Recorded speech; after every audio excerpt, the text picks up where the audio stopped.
Welcome back to the channel. Well, today we're going to be starting off with today's sponsor, Nylite. Nylite products, car, Jeep, off-road accessories, everything you could desire for your car and off-road needs. Today we're going to be showing you a product. This right here is the Nylite tow strap.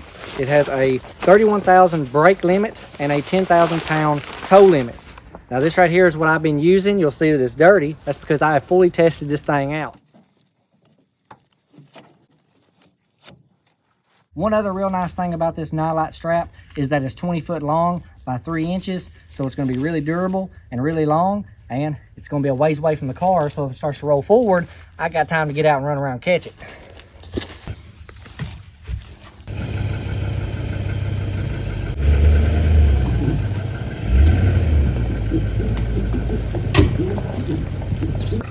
And it works for pulling trees down as well. Go ahead and get into our 1969 Chevelle build. Hey, welcome back to the channel. 69 Chevelle right behind us. Now what I'm going to be addressing today is hood placements. Now on this car, this is a 69 Chevelle. It does not have the vent windows. Of course, that's pre-69. Well, hoods. The hoods look the same on a 68 or 69 Chevelle, but there are some differences. Going right here, these are the hinges that I got when I went to go get all the parts for this car. Now you notice right here, this hinge is perfectly flat. Don't worry about this dip.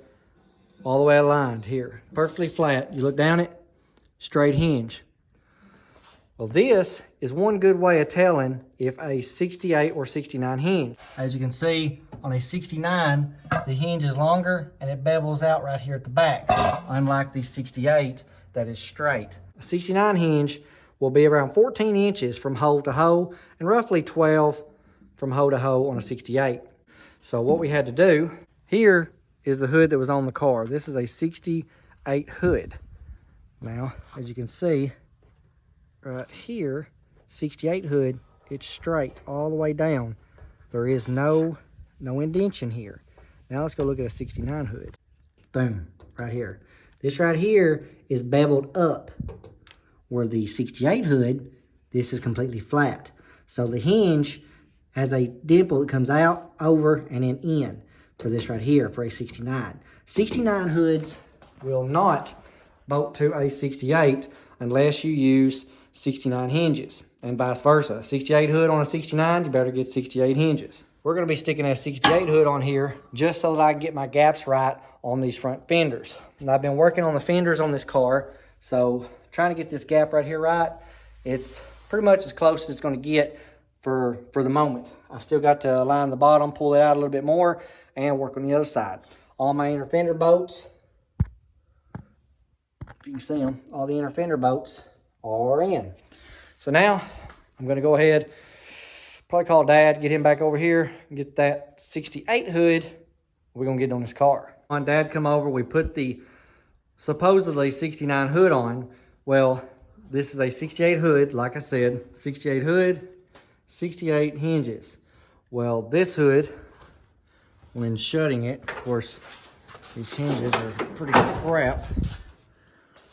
I'm shutting this one down.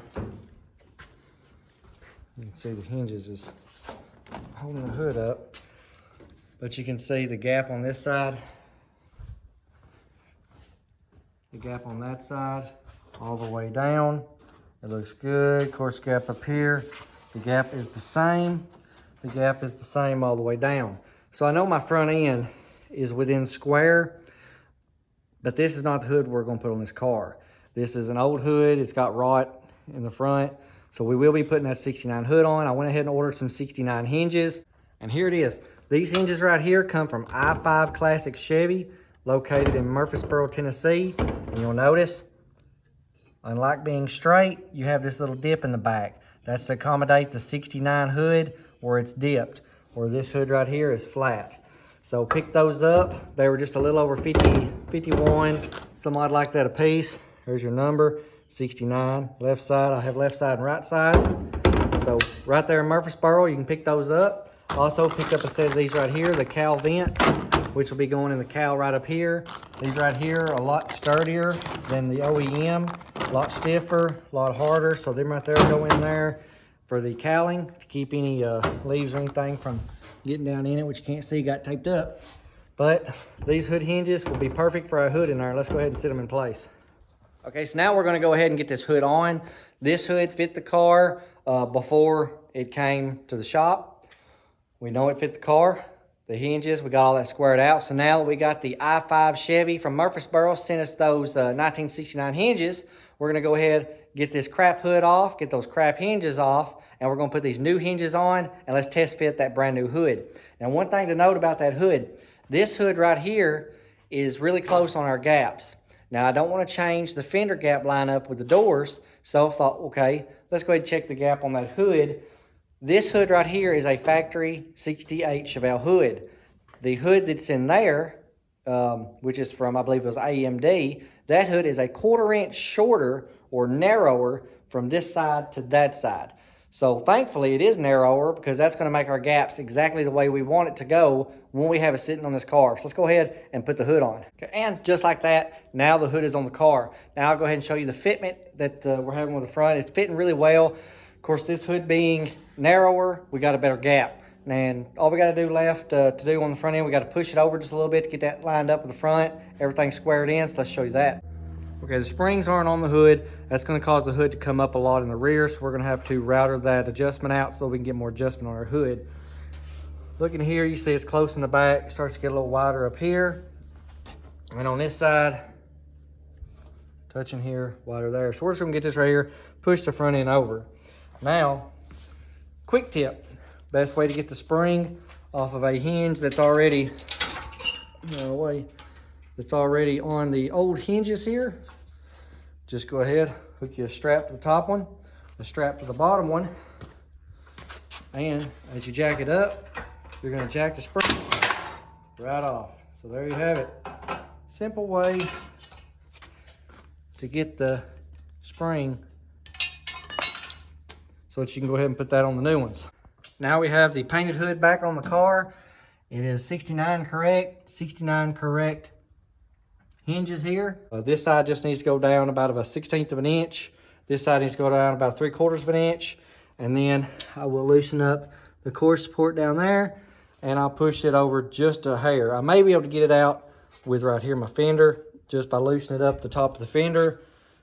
Push it over because it only needs to go over about probably 1/8 of an inch probably. And then my front end will be lined up. And then I can work on getting the spring and everything under here so that it's going to go down and latch properly. And here's our product of lining up the doors, the hood, the nose cone here on the front. Still got to get the lower valence of the grill put in, get it sanded so I can shoot it with the rest of the car. Been working on the gaps right here and along the front and along this fender right here.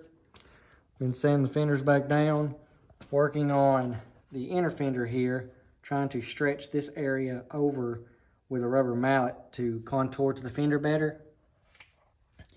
Then getting it to line up here with this rocker and line up with the door all the way up. So now it's looking a whole lot better. Of course, I'm going to have to wipe this.